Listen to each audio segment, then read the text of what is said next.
Good morning and welcome to Growing Up in America the Way It Is here on 90.1 FM KPFT Pacifica Radio and wherever you listen to your podcasts. My name is Derry. I am the Director of Media Activism over at Children at Risk, and joining me is the fabulous Becky Quintanilla, Senior Project Coordinator at Children at Risk. Good morning, Becky.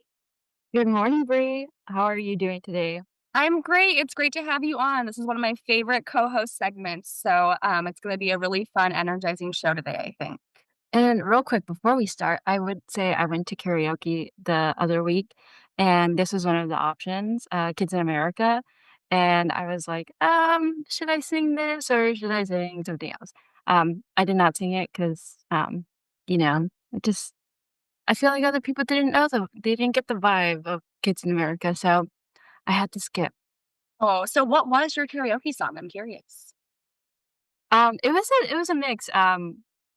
I don't wanna say my actual, song, but there was definitely, like, weird ones, so I think the one I did was La Puerta Negra, and it's a big Spanish song, if you know, you know, but if you don't, you should listen to it. I know people who don't know Spanish and know the lyrics by heart, so, um, it's basically about, like, this couple and, he's the guy is being taken away from his girlfriend because his parents don't approve. Her parents don't approve. Oh, well, that sounds like a heart-wrenching, but also beautiful song. So if you recommend it, I will absolutely be listening. And so for our guests listening to us today, those are for those of you who are new to this program, Growing Up in America is always a discussion on our children, our public policy, and how are we really doing as a city and a community when it comes to taking care of all of our kids. We always infuse a little bit of youth into here with a little bit of research and a little bit of just expert opinion. So it's going to be a dynamic show. This radio show is a production of Children at Risk. It's a nonprofit organization dedicated to research, public policy, law, and collaborative action on behalf of all Texas youth. Like I said, each week we're going to be filling these same 60 minutes with a lively discussion on the children of Texas. And this week, I'm excited to stutter, apparently, to be introducing a new segment called Growing Pains. We're going to be talking about what it's like to be a young adult in America and kind of what goes into that and what we should be considering. We're also going to have our usual hip speak and then our data of the day. And Becky, that number today is 92.5%. Do you want to guess first or should I? The stutter is real today. I'll take a guess. I think 92.5% is the number of children in public schools, in Texas. I feel like it's a high number. Um, in my head, my assumption is to think there are more kids in public schools than, um, homeschooled, or private, but again, might be wrong. That was my inclination too, and I was gonna guess that, but since you guessed it first, I'm gonna go with I think back to school is the vibe for sure. Maybe 92.5% of kids ages like 6th through 12th grade are in some kind of extracurricular, be it art club or I don't know, the econ club, MFA, etc. Or maybe it's a sport. Who knows? But we'll get to that answer pretty soon with Dr. Data, the one and only. In the meantime, I'm going to introduce our fantastic guest today. We have Dana Sheridan, the social and emotional counselor at the Village School, talking to us all about managing back to school stress. We also have Dr. Leslie Taylor, who's a child psychologist with UTHealth Houston, and she'll also be talking about mental health. It's going to be a big back to school week, I'm sure of it. Also following that, I'm excited to bring on Angela Clark. She's the owner of Beyond Freedom LLC, and she'll be talking about this new human trafficking research called The First Time I Felt Seen, How Community Engagement Can Improve Human Trafficking Research. And she is a survivor herself, and so I think it's going to be a fascinating conversation on how we can really make a more robust scientific basis for like just supporting folks that need to be supported. And finally, closing us out will be Lynn Lucas, the Associate Director of Early Childhood Education at Children at Risk, and we'll be closing out on a child's first foray into big school. But in the meantime, we're running a little bit behind. I got so excited to chat with Becky. So we're going to switch right to Hip Speak. I hear that I have Rebecca and George on the line. Is that right? Hi, everybody. Hi, Rebecca. How's it going? I'm doing pretty good. I'm doing pretty great, actually. I'm happy to be speaking with you today. We are running a smidge behind, so if we can do two new hip terms to make us feel silly, if that's okay.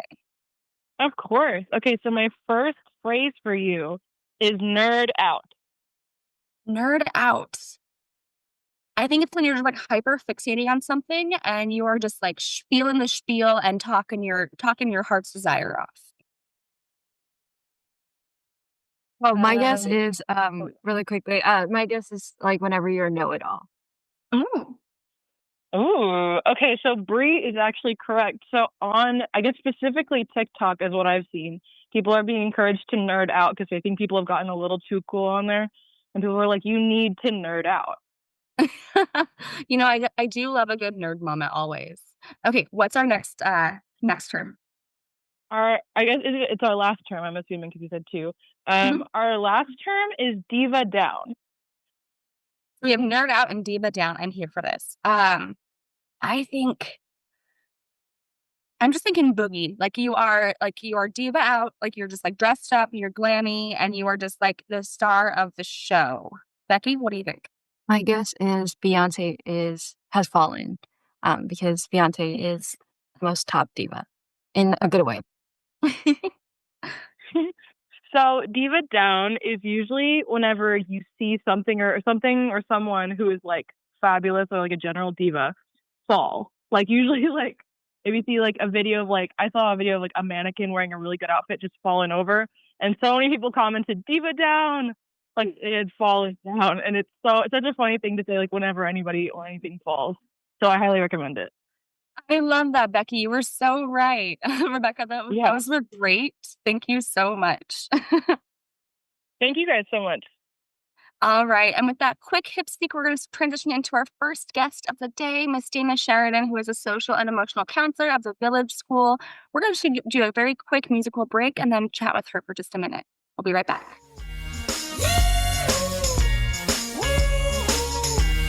If I could escape, I would, but first of all, let me say I must apologize for acting stinking, treating you this way. Cause I've been acting like sour milk all on the floor. It's your fault you didn't shut the refrigerator. Maybe that's the reason I've been acting so cold. All right. And we are back and we have Dana Sheridan on the line. For those of you listening again, she is the social and emotional counselor with the Village School. Dana, good morning. How are you doing? I'm great. Thanks for having me. Of course, it's great to have you on. And this is such a big, important topic. It's back to school season and it's stressful and scary for a lot of folks. So I know we're going to get questions Absolutely. like I've been saying. Let's just jump right into it. What makes it so overwhelming for kiddos and families? I think it's just, change. Any sort of new environment causes anxious feelings for anybody, no matter how old you are. But there's lots of big feelings, and it can be quite overwhelming because you're excited, you're nervous, you're fearful, and you're uncertain. You don't know what's to come. So all of that bundled into one can be quite overwhelming. Absolutely. And I feel like, anxiety and excitement have the same basic physiological foundation in your brain. And so it's big, like you said, you don't know. Are there any gentle ways that parents can kind of ease younger kiddos into this new routine? Yes. So beginning that preparation now, having them get into some structure and routine, waking up early, adding in, some academic time throughout their day, making sure that they're familiar with the environment, especially if they're brand new, driving them by the school. Maybe, they'll come to orientation at the beginning of the school year, but that's overwhelming in and of itself because there's a lot going on. So maybe if they're extra anxious, setting up a private tour, just talking positively about the school and really as a parent being aware of your own demeanor and your own attitude and language and things that you're using because they're going to feed off you. So if you're calm, cool, collected, they're going to be as well. That is such a great point because kiddos they do what we say, of course, but they learn from what we do. And so to model that healthy coping of anxiety, of the unknown, of all these big feelings is so critical. I love that you touched on that. I do know there's some kiddos who get really bad separation anxiety too. Is there anything that we can do to help kiddos manage that during tough morning drop offs? Yeah, so I always recommend carpool. I love carpool just because it's such a clean break. So really like the first day of school is fine to walk your child in, but the whole time you're walking them up, you're reinforcing that independency. you're getting them excited for school and kind of, letting them release from you. But if you have a child who's really struggling to release the grip on you, carpool is wonderful because you're in the front seat driving. They come through naturally. There's staff that gets them out of the back seat. So it's kind of a clean break. There's a tag, you're it. So I always recommend that. For little kids, we've done, if it's pretty severe where it's going on a few days, you might consider giving them like what we call a transitional object.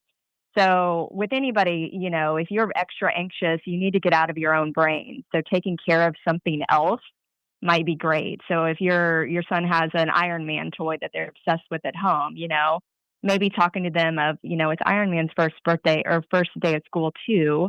How can we help him? And so you're using all those language, and then that child takes that toy from point A to point B. So they take it out of the car and they can take it into school. And then there's like a set little area where it can be housed all day and it takes a nap all day. So again, you're kind of getting them and manipulating them out of their own brain. That's really helpful for sure. And then buddy systems are great. If your child already has a friend attending the same school, coordinate when you arrive that first week so they can kind of just walk in together. That's a really big one for sure. I think that's so precious, the Iron Man. I love that. Becky, I have been just taking over the mic here. Do you want to hop in for a second? Yeah, I have a similar question. I mean, I know sometimes kids feel the anxiety, but are there any tips for parents that are feeling that anxiety? Especially if it's their first, dropping them off at school might have a certain type of feeling. Any tips for parents? Sure. I mean, the way to reduce anxiety is just basically figuring out what you can control and what you can't. So I think parents having their own support system is critical. Again, if they're a new student or a new parent, making sure that they are well versed in where they're dropping their child off. You're not going to be quite as nervous if you've spoken with the teacher on numerous occasions and if you know what their day is going to look like. So just basically preparing yourself, and so then you can prepare your child on it, but you have to do it to yourself first as a parent. Absolutely. And so, Dana, we are running a little bit low on time here, and I want to just open the floor to you. Is there anything else, any tips or any topics we didn't explore in this interview that you really want to leave listeners with today? I just think for back to school, I mean, it's perfect timing, but just grace. Grace is the word, giving yourself grace as a parent. Teachers need grace, kids need grace. We all need time to adjust. And so if teachers come to me in my role the first week of school and, they want to refer them for something, I always go into the class and kind of say, let's give them time to settle, because you don't really know what's going on until they're actually in it, in their routine. And so that's really important. Also with some of the scheduling stuff with extracurriculars, some of our students are just way overscheduled. And so going from a long summer to school all day and then after school having to do all these extracurriculars and everything, which are very important. But some of our students here at the Village School are in language classes and, dance and music and soccer and everything else. So I think just giving them some of that voice and choice, like listening to them, letting them choose what they want to do, is critical. And then if they're overwhelmed, kind of laying it out visually for them, looking at their schedule of the week on a Sunday and saying, okay, these are the pockets of downtime that you have. Because downtime, especially at the beginning of the school year, that's your self-regulation time. So you're going to need almost more of that as a child to kind of get back into your routine and build up your stamina, because it's really hard. I mean, we came back to work this week as teachers and we're all exhausted already, and it's only Wednesday because we've been off for 10 weeks. So it's hard. And it's such a different level of activity. That's exhausting. It really is, right? For sure. Definitely. So easing into it and giving yourself grace, I think, is the key point. What a beautiful way to end this interview. This is grace for teachers, for kiddos, for parents, and self-regulation. That's beautiful. What a great message. Dana, we'll have to have you back on shortly, but thank you so much for joining us today. This is a great conversation. You're welcome. Thanks for having me. All right. And with that, we're going to take a quick musical break, and then we'll be speaking with Dr. Leslie Taylor, who is a child psychologist with UTHealth Houston, about mental health. We'll be right back. Fifth Avenue Diamond, and they don't make you like they used to. You're never going out of style. Ooh, pretty baby, this world might have gone crazy. The way you save me, who could blame me when I just wanna make you smile? I wanna throw you like Michael, I wanna kiss you like Prince, like Marvin Gaye, like Hathaway. Write a song for you like this. We are back talking about mental health. We have Dr. Leslie Taylor on the line. Dr. Taylor, how you doing? Good morning. I am well. How are you? I'm good. I'm good. I have been just hogging this mic the entire time, so I'm gonna let my co-host Becky ask you our first kickoff question. But we're so excited to have you here with us today. Oh, wonderful. Great. I'm looking forward to talking with everybody. Fire away with your questions. From my understanding, you work closely with patients, providers, and systems. From your perspective, what's the current state of mental health for children and families in Texas? Or what are the patterns that are emerging on the ground? Sure. So we do see a lot of what is reflected nationally, right? So a lot of increases in anxiety and depression, especially in tweens and teens. We're seeing that in our clinic. With school being a big part of the day for many teens and tweens, and talking about back to school, we know that some of those symptoms are going to manifest in the school setting. And I think this year, one of the things that's often coming up is the way that phones and screens can be used to watch videos, self soothe, even in the school setting. I know a lot of kiddos have been doing that in the past. And our rules have changed this year, right? Phones are going to be contained, there won't be easy access.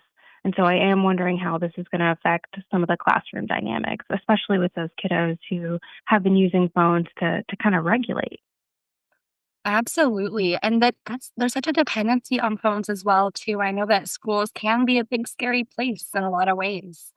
And so thinking about mental health screenings, there's almost a third of US public schools that require them, but kiddos are still facing major barriers to follow-up care. Are there any gaps in how we can support kids with this initial support, follow-up support, and especially in light of these changing school policies? hmm Well, and it's commendable that any school is able to go through the screening process and screen for mental health concerns. There's so much planning and implementation that goes into that. So selecting the measures, obtaining parental consent, the administration of the screening measures, and then getting there and thinking, oh no, what do we do? We have to have a way to refer them or resources to connect them to. Our TCHAT program, our Texas Child Health Access through Telemedicine program that we have at UTHealth, school counselors can identify kiddos through screening and then directly connect them to telehealth from us to the school so we can do some brief counseling and then connect kids to longer term supports. I think there's some additional opportunities there just in terms of, maybe stepped care approaches. Not everybody needs intensive counseling.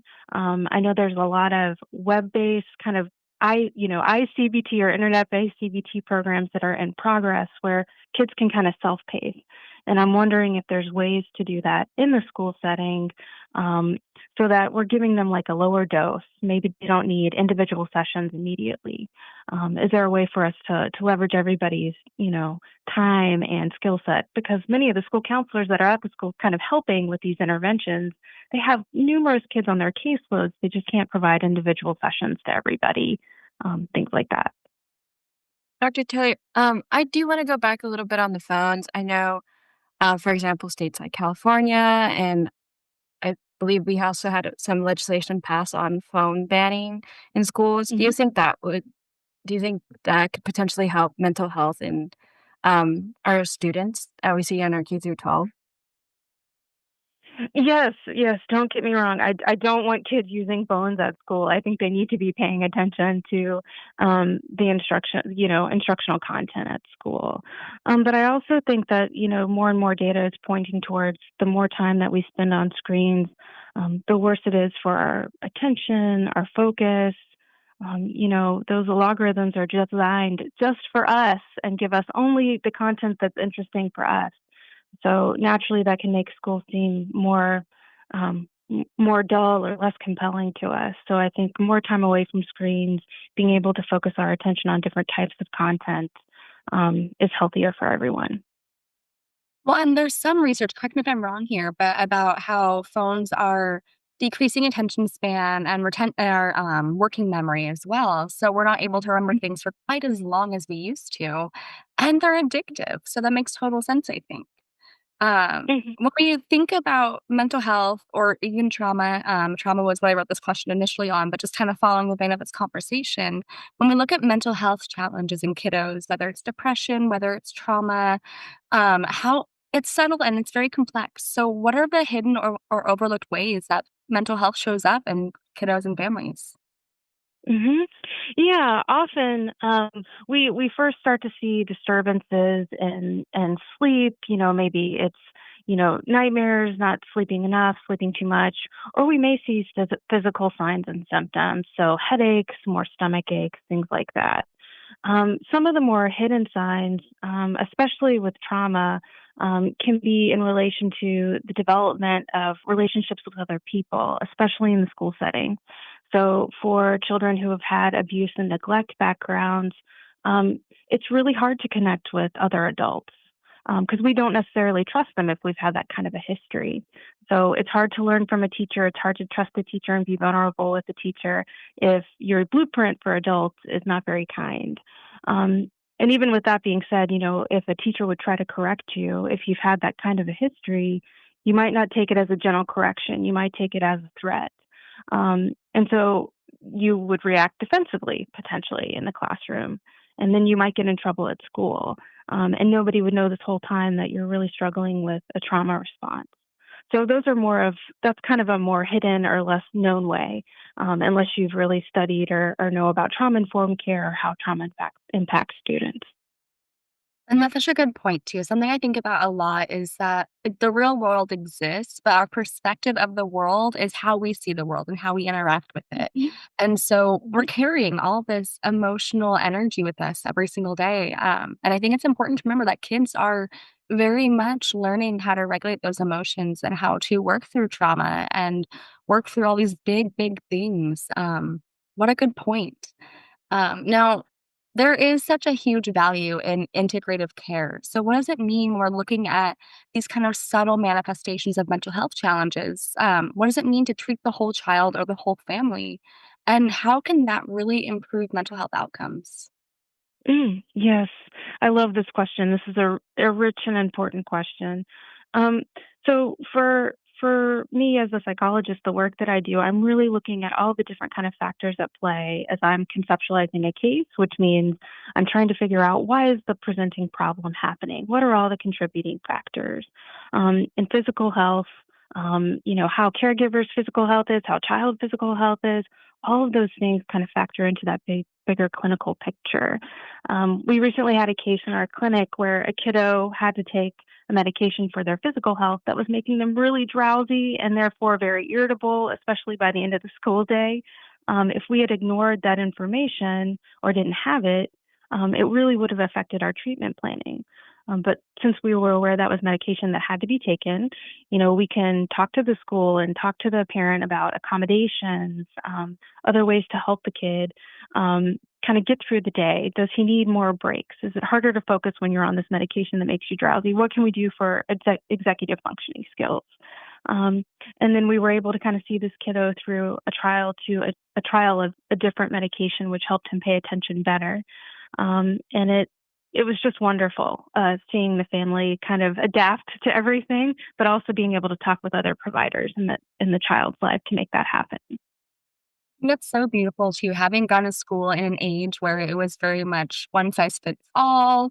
Like if you can't focus, that's on you. But I love this modern approach of let's look at everything that's at play here. Let's figure out the best way to support the kiddo in the meantime, but also maybe find a different plan of action. That is such a beautiful example, I think, of just really looking and taking a holistic view on mental health care. Um, Yeah. oh, go ahead. Sorry. Oh, yes. No, I was just agreeing. It's just very rewarding to see. Yes. Oh, that's beautiful. Now we are going towards the end of our segment, and I just want to open the floor to you. Is there anything that you really want to talk about with this time that you didn't get a chance to, or maybe any final statements our listeners should take away from this conversation? Sure. I heard a little bit of the last caller about back to school. This is definitely a time that can be stressful for children and families. Just encourage everybody to have self compassion for themselves, at least for the next few weeks, as everybody's dealing with all the transition. Um, those are my last words for you all. Beautiful last words. I think just doubling down on the grace and the compassion and knowing it's going to be a hard few weeks for everybody involved is a great message that folks should really be taking away from this conversation. Dr. Taylor, thank you for joining us today. This has been so enlightening and so insightful. Oh, thank you for having me. I enjoyed it. All right. And now we're going to pop over to our next favorite segment. We have Dr. Data, Dr. Chris Kulesha from Rice University on to tell us what 92.5% is. But we're going to do a quick musical break and we're going to find out all about that number. We'll be right back. Weird science, elastic tubes and pots and pans, bits and pieces, and the magic from the handle make it weird science. Oh, things I've never seen before. Behind bolted doors, talent and imagination. Weird science, not what teachers said to do. Making dreams come true, living tissue, warm flesh. All right. And we are back for data of the day. Becky, remind me, what was your guess on 92.5%? 92.5% was the number of Texas children in public schools. That was my guess. Ooh, and my guess was the number of kids enrolled in some kind of extracurricular program, whether it's clubs or sports or anything in between. So, Dr. Kulesha, welcome. It's great to have you on today. We are dying to know the answer to this. Thanks so much. Those are really good guesses and actually very close to the true numbers. But 92.5% is the percentage of kindergartners that received measles shots in 2024, representing another decline. This is for the 2024-2025 school year. So it's below the target of 95%. And since 2020, 2021, we've been seeing a pretty consistent decline, unfortunately. And so when I think of 92.5%, that still feels like a high percentage. So as somebody who is not versed in medicine and vaccinations, what does this mean really for the population? Right. So we really want that number to be higher than 95% because a couple different things. One, of course, is that we're looking for immunity amongst the population, and that threshold for measles tends to be around that 95%. But even as you have that 92%, representing a decline, what you could have is populations within a larger population that has a higher non-vaccine rate. And indeed, when we're looking at Houston specifically, it's about 88.7%. And this is why we've been seeing these cluster outbreaks within Texas, is that you're seeing these either tight-knit populations or certain demographic groups that tend to live with each other where they're not getting vaccines, and these conditions that we thought we had a handle over, from in the 2000s and 2010s, we really don't seem to have as much of a handle anymore because these vaccine rates are declining. On the other side of it, we also have an increase in the number of parents that are getting exemptions for their children, and that could be medical or non-medical. So any exemption within Texas, that's about 4.3%. Now, with that said, we've been seeing a significant amount of increases across the United States, not just within Texas. So, for example, Idaho went from around 6% to upwards of 15%. In fact, the vast majority of the states we've been seeing an increase in the number of exemptions. The only states that we've really been seeing a decrease are places like Colorado, Vermont, Connecticut, California, Maine, and New York. So we're looking at some really troubling trends right now in terms of vaccine acceptance. That's super concerning. And just like thinking about even Texas's most recent legislative session, correct me if I'm wrong, but we made it easier to get exemptions, right? We are making it much easier for us to get exemptions, right? And there is a lot of pressure on the state legislature to do it, particularly among more conservative families, right? Which wasn't necessarily always the case. We didn't really see, the amount of pressure from the Republican side of things really until the COVID-19 pandemic happened. And of course, this is even being really reflected, of course, at the federal level. So it was just announced that HHS, through Secretary Kennedy, will be pulling $500 million of new research for research around the mRNA vaccines, which, as we found during COVID-19, that they are safe, they are very successful. And indeed, what's really cool about them is the fact that they can be adapted really quickly. But now, all of that promising research that we would have seen is now likely going to be significantly diminished because they're not going to be seeing that federal support. So we see that like high vaccine rates equals like high immunity amongst the community. Uh, do you want to dive into why there is so much vaccine hesitancy, or why people are like wanting to get those exemptions more? Um, and why is there a decline in these vaccine rates?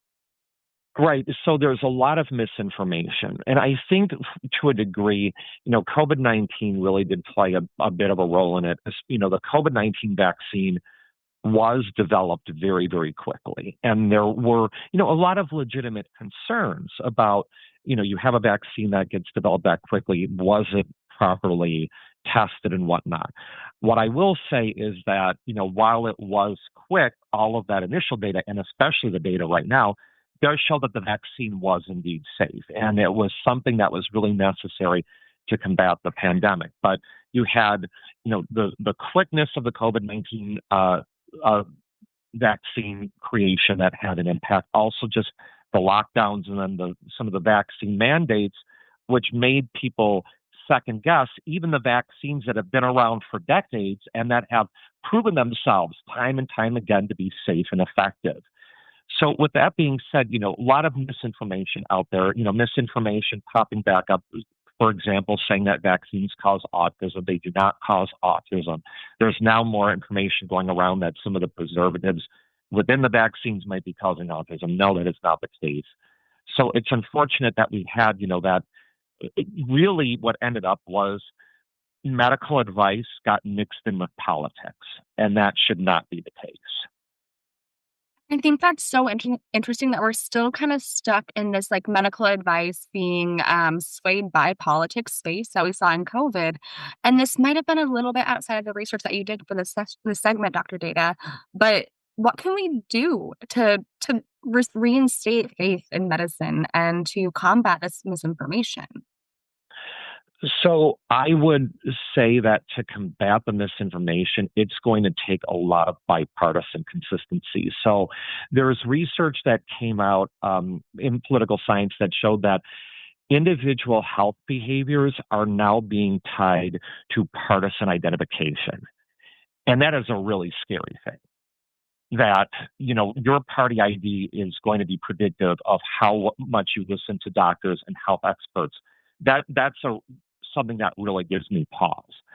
What it would take, of course, is those political leaders that have signed up to this vaccine hesitancy to start to change their tune a bit and to reassure the population.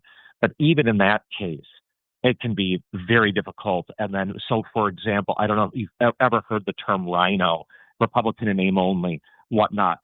Politicians that do make that change do end up being called a rhino when they're worried about primaries and their reelection. But it would really take some political courage, and I'm just not sure that there's that much out there right now today, unfortunately. I feel the same, and I hope that one day we'll see politicians that are brave enough to really lead the way in this and to find that bipartisan message, because much further, and it's getting kind of scary. It really is. But this has been a great conversation, Dr. Data. Thank you for your time today. And we'll have to revisit this in a little bit, I'm pretty sure, because it's not going away anytime soon. No, it's not. And it'll be really interesting to see what the effects are of interesting but very unfortunate what will happen with this reduction in research and support. Like I said, very, very worrying.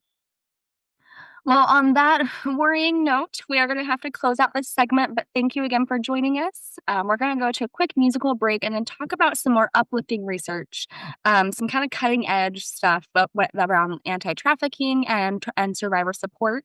So we'll be speaking with Angela Clark, the owner of Beyond Freedom LLC and co author of this new research, in just a moment. We'll be right back.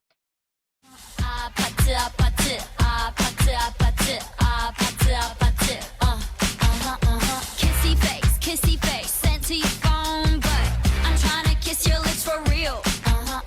Red hearts, that's what I'm on, yeah. Come give me something I can feel.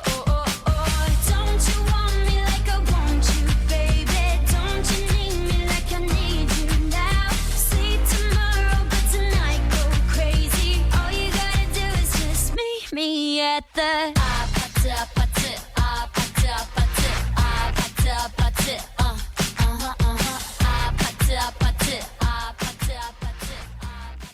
All right, and we are back with Angela Clark, again, the owner of Beyond Freedom LLC and a co-author of this amazing new research. Angela, good morning. Thank you for joining us. Good morning. Thank you for having me.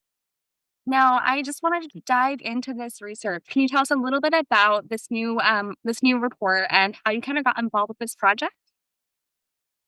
Sure. So there was a call for adults that had lived experience, such as I had, which was the commercial sexual exploitation of children, or commonly known as CSEC. And the specific call was for those of us that had experienced it under the age of 11. I knew one of the researchers, and I felt like I could trust this project, so I requested an interview to be on the team.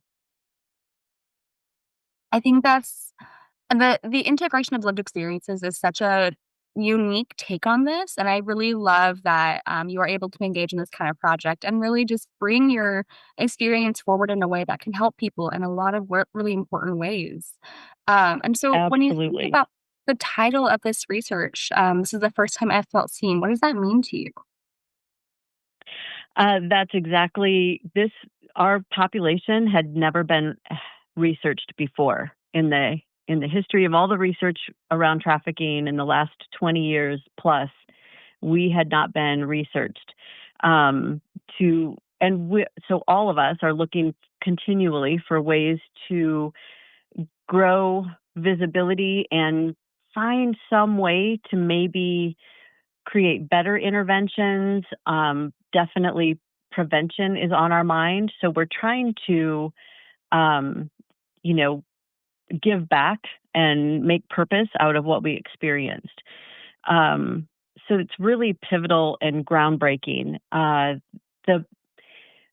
This particular title came because so many people, the 10 people that were part of the qualitative interviews, each one said in their own way that they had felt understood and seen for the first time. As somebody that's wanting to make a difference and knowing researches can be really important in that realm, I've personally have taken dozens of surveys over the years to try to inform about my experience. And all of those were written towards the most predominant narrative, which is the teenage, potentially pimp or Romeo controlled narrative. And that the questions didn't quite fit my experience. There wasn't room for me. And that's what we were able to do with this, is create something with meaningful questions that told the people being, interviewed that they were understood and they were not alone. You talk about how this research has never been done, and you talked briefly about some of the things that current narratives get wrong when they just put a different age to it whenever it's, again, not reflecting towards children under the age of 11. So are there any other narratives that are wrong other than the age that get missed entirely when they leave survivor voices out? Yeah, that's a great question. So, this is where the findings come in, and that's a much longer conversation. But I can tell you that we just need to recognize as service providers, people who work with children, teachers, any, really community members as well, that horrible crimes against children are happening in our midst. And many of the criminals are actually family members and other trusted individuals in the community. And I think that why it's taken us a long time to get to this particular conversation is because it's one of the hardest we're going to have around trafficking. Absolutely. And just thinking about the whole study and what you found, there's been a lot of really, really pivotal learnings, I think, that came from this. So if you just had to summarize some of the standout points, what would you share with us today? Uh, so it was a very, we had four primary findings, and the pro- that the findings haven't been published yet in a paper. We are ready to present them at conferences, and it's really difficult to summarize them. There was so many commonalities that it didn't really surprise us, and yet it did surprise us, but not in those. I mean, in the good way of, yes, we can now elevate these lived experiences, but in the hard way of, wow, it was more common than any of us thought to experience some torture, some ritual abuse, really difficult, challenging experiences for children to try to manage and cope with. So we also talk about that in the findings, the ways that we coped with it individually, and, again, found some commonalities. So it's pivotal in that it's the depth of what we were able to learn in this first study is pretty important. So that's my call out to say, anybody who wants to know more, please reach out, and we will. Been presenting it as a group of experts at conferences. The researcher, and this is in the paper that was published. She had some difficulties with sleep and such, but what was beautiful to me was that where she realized she found hope and a deeper capacity was by meeting up with the community advisory board, which is what we called ourselves, and just being able to see us and understand our resilience and our capacity to have survived the things that we'd survived, that helped her manage the stress that she was feeling after learning everything she learned with the lived experience research. I think that's such an interesting point that, like, I mean, of course, doing this research, how can you not take in some of it emotionally? And it's traumatizing for the folks that go through it, but also just to talk about it, to hear about it, to know that these are things that do happen and they're not talked about enough. But to find That's that right. reassurance in, like, really seeing y'all and your resilience, that's such a beautiful, beautiful thing. Um, Yeah. Angela, do you mind? Yeah. So decision makers like our lawmakers or anyone that's involved in helping write some of those bills could take one thing away from the study. What would you want it to be? That's an excellent question. I, I personally, when I see the headlines, and I don't know the intricacies of any of the cases that are disrupted, but I feel like the crimes are not being, or the criminals aren't being punished enough. When I see a headline of a sex trafficking, a pedophile ring, and it's a 5-year sentence, I'm like, that's not nearly enough. I wish that the penalties were bigger. I Again, I think it's a difficult topic to broach, and nobody really wants to think that if there's one victim, there's hundreds more potentially, and so the punishment just doesn't match the crime for me.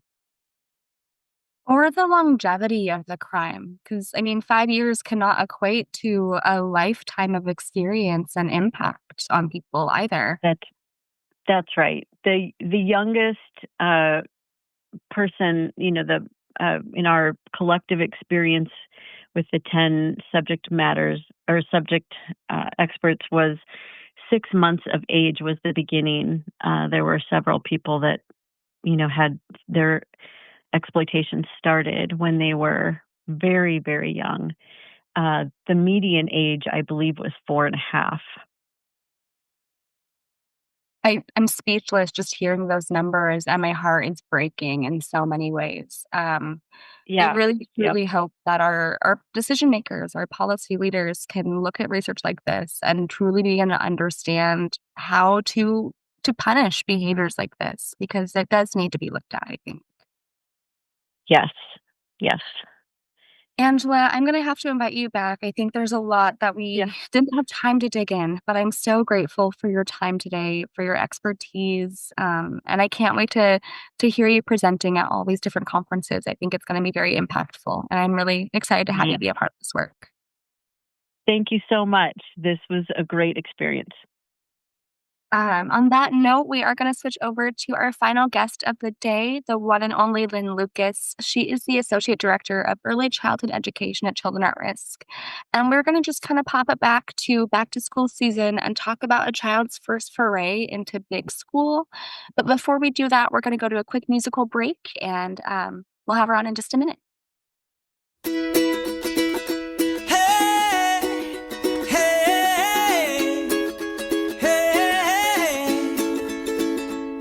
Your lipstick stains on the front lobe of my left side brains. I knew I wouldn't forget you, and so I went and let you blow my mind. Your sweet moonbeam, the smell of you in every sleep. All right, and we are back for a conversation with our favorite, Lynn Lucas. Don't tell the others I said that, but you are. How are you doing this morning? I'm doing so good. How are you, Bree? I'm good. I'm good. I'm trying to bring my energy back after that last conversation because it hit I home in know. so many ways. I know. Um, It's a oh, heartbreaking. So I'm just gonna blindly switch over here. It's gonna feel weird, I know. But Lynn, you are an expert in early childhood education, and it is back to school season. And so I wanted to kind of just chat with you about what are the milestones and signs that a kiddo is ready for quote unquote big school, and what is big school? so thanks for asking about that, Bree. And I do want to make just a general transition statement from the previous segment, and that something that sometimes from the school perspective is we forget that when children come into big school, and when I say that, I basically mean elementary school, because sometimes in the child care setting or Mother's Day out, it's like that's your school, but then you go to big school. You don't know what experiences children are coming in from. And so it's important as adults that have children in our lives just to remember that, that children come in from all kinds of different places and experiences and backgrounds. And as parents, one thing that we can do is to help be a model for showing our children how to give grace and how to be understanding, and that, assume good intentions and all that stuff. And that does connect to some of the very most important things about being ready for big school. And I So love would you that we're like to visiting hear Grace some again too. Oh, go ahead. Sorry. Ah, well, I was just gonna say, I was just gonna let you know, Bree, because I don't know if you know this, but in Tarrant County, which is where I live, the Early Learning Alliance in 2020 they actually did a survey, and they interviewed 104 local kindergarten teachers and administrators, and they asked questions like, from your perspective as a kindergarten teacher, what's the very most important things that children come to you being able to do? and they asked the administrators those same things, and then kind of looked at that against some of the kindergarten readiness tests. And there were some very, very interesting results about that. Well, let's dive in. I did not hear about that study, and I must know, actually. I don't have kids myself, so what are those key things that kiddos need to be coming to school with already? Okay, this is very interesting because a lot of times we really focus on the academic component of being ready for school. And it turns out that the very most important skills that teachers and administrators who are actually in the school system believe that children need to be successful are things like being able to play without fighting with others. Did you know that's a cognitive skill, Bree? Also, being able, it's like, you have an issue with somebody and you're having to problem solve without like taking a fist to the face. It's very important. That was the top of the list. And there's a whole list of things, and we really don't have time to get into all those. So I'm going to give you the top one on each of these like categories. So that's the top one, highly important for cognitive skills, language skills, responding to questions. That's so important. It's like you don't have to have the right answer to the question. It's okay to make mistakes. We want kids to come in knowing that, but just respond, So if an adult asks you a question, then just respond back. So that's a part of a language skill. Literacy skills. We focus so much on early literacy, which is so important. We're trying to get those third grade reading scores up, and being able to recognize one's own name. Did you know that's a literacy skill? I can see that. Well, I'm thinking about like Stacey Binge, who joined us, I think it was last week, to talk about literacy and what goes into that. So there's so many steps that just go into recognizing your own name, right? And I think So much. I just think that's interesting because I know my mom, whenever we're going to school, like that was her one goal is to like learn how to write your name, but like even as simple as learning to like respond to your name or know that it's your name being called. That's also a literacy skill. Exactly. Exactly. And, it is helpful for students coming into big school to be able to hold a pencil and write some letters, write, and I'm putting that in quotes. You can't see me, but I am their name. They may not get all the letters, perfect, but they know how to hold a pencil and they get the concept. There are physical skills like being able to sit on the carpet without disturbing other people. Hello. It's really hard to learn if you're like got your hands on your someone sitting next to you on their back or you're poking them or whatever. It's really hard to pay attention and learn. And then math skills were considered the least important of all of these, but being able to recognize numbers 1 through 10 and patterns and things like that were important. The absolute highest rated were social emotional skills and also some health and wellness skills. So for example, being able to communicate a need for assistance, super, super important. Feeling safe to ask a question. Oh my gosh, how much can you learn if you feel safe to ask questions? Taking turns and sharing, very important. Showing sensitivity to other children's feelings, kind of going back to that initial transition.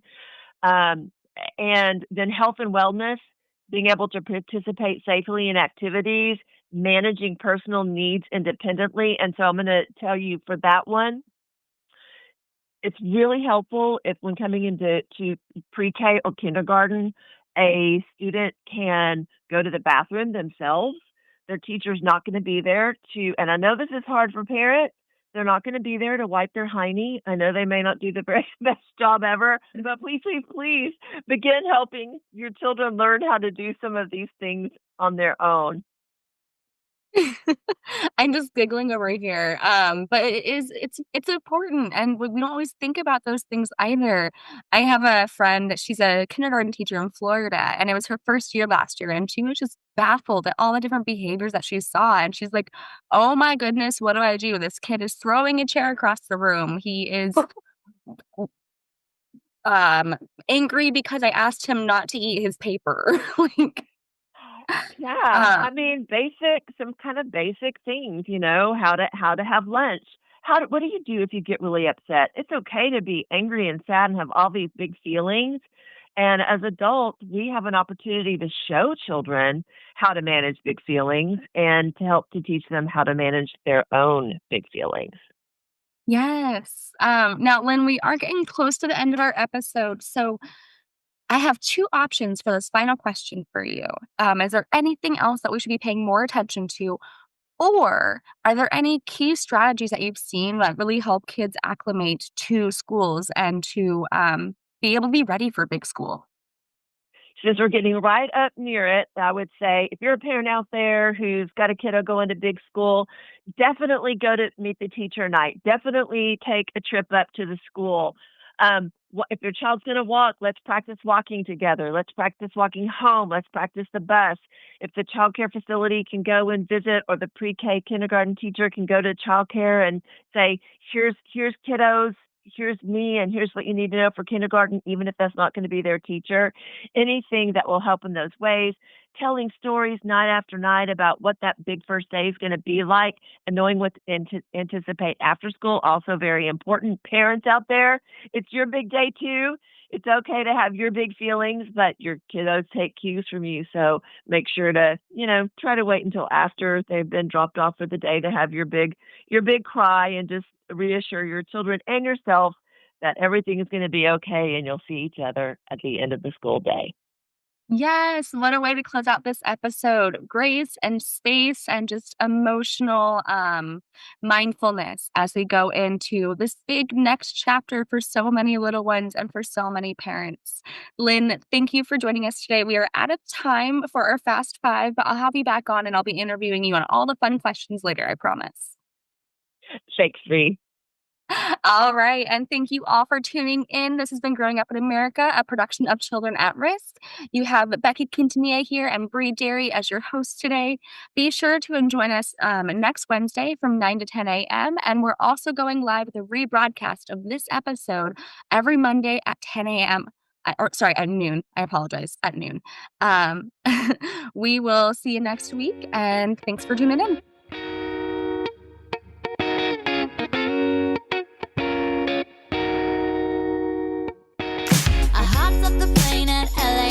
With a dream, my cardigan. Welcome to the land of fame excess. Am I gonna fit in? Jumped in the cab, here I am for the first time. Look to my right and I see the Hollywood sign. This is all so crazy. Everybody seems so famous.